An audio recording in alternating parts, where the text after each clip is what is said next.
नमस्कार दोस्तों, पेटीएम करो। शायद यह शब्द सभी लोगों ने सुना होगा, क्योंकि यही वाक्य से पेटीएम का ऐड भी आता था। 31 जनवरी 2024 को आरबीआई ने पेटीएम पेमेंट बैंक पर बैन लगा दिया है और आरबीआई ने बताया है कि 29 फरवरी 2024 के बाद अकाउंट और पेटीएम वॉलेट में नई जमा राशि स्वीकार नहीं की जाएगी। आज के इस वीडियो में हम समझते हैं कि आखिर भारत की सबसे बड़ी डिजिटल ट्रांजैक्शन कंपनी पर बैन क्यों लग गया है। क्या पेटीएम पेमेंट बैंक बंद हो जाएगा या यह आगे भी चल सकेगा?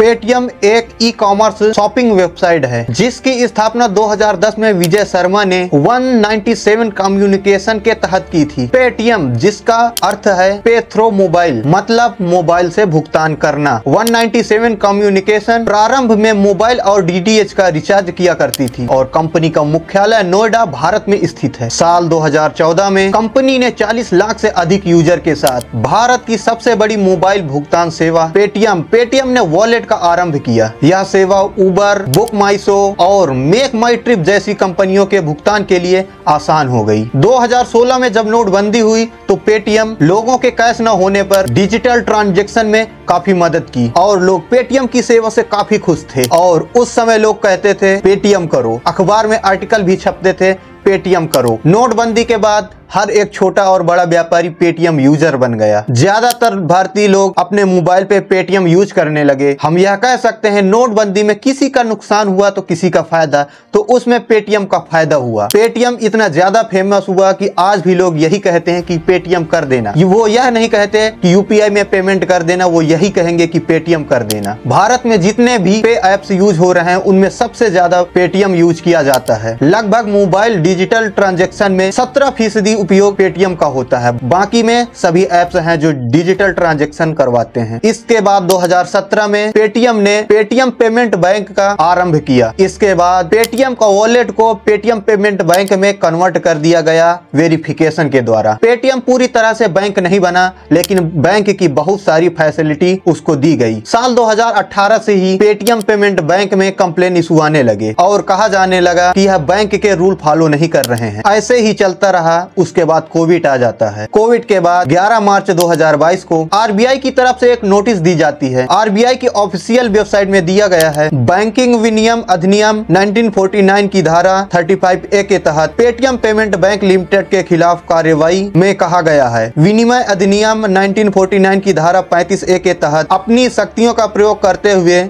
पेटीएम पेमेंट बैंक लिमिटेड को निर्देश दिया है कि नए ग्राहकों को शामिल करना तत्काल प्रभाव से बंद करे और सिस्टम ऑडिट करने के लिए एक आईटी ऑडिट फर्म नियुक्त करने का भी निर्देश दिया गया है। और पेटीएम पेमेंट बैंक लिमिटेड द्वारा नए ग्राहकों को शामिल करना आईटी ऑडिटर्स की रिपोर्ट की समीक्षा के बाद आरबीआई द्वारा दी जाने वाली विशिष्ट अनुमति के अधीन होगा। और यह भी कहा गया, यह कार्रवाई बैंक में देखी गई कुछ महत्वपूर्ण पर्यवेक्षी चिंताओं पर आधारित है। इधर पेटीएम पेमेंट बैंक की तरफ से कहा गया कि हम रूल फॉलो करने में पूरा काम कर रहे हैं। इसके बाद 2023 में आरबीआई ने पेटीएम पेमेंट बैंक पर 5.39 करोड़ का जुर्माना भी लगा दिया। यह जुर्माना केवाईसी, साइबर सिक्योरिटी आदि से संबंधित दिशा निर्देशों के कुछ प्रावधानों का पालन नहीं करने पर लगाया गया। आरबीआई की तरफ से यह कहा गया कि नियम का पालन न करने पर यह कार्रवाई की गई है। यह सब होने के बाद भी पेटीएम पेमेंट बैंक की कंप्लेन सही नहीं हो सकी। फिर आरबीआई को सख्त कदम उठाना पड़ा और 31 जनवरी 2024 को पेटीएम पेमेंट बैंक को बैन करने का आदेश आया। इस पेटीएम पेमेंट बैंक वाले ट्रांजैक्शन भाग को बैन किया गया। इसको आरबीआई की ऑफिशियल वेबसाइट में जो बताया गया है वो दिखाते हैं आपको। इसमें दिया गया है, व्यापक सिस्टम ऑडिट रिपोर्ट और बाहरी ऑडिटरों के अनुपालन रिपोर्ट ने बैंक में लगातार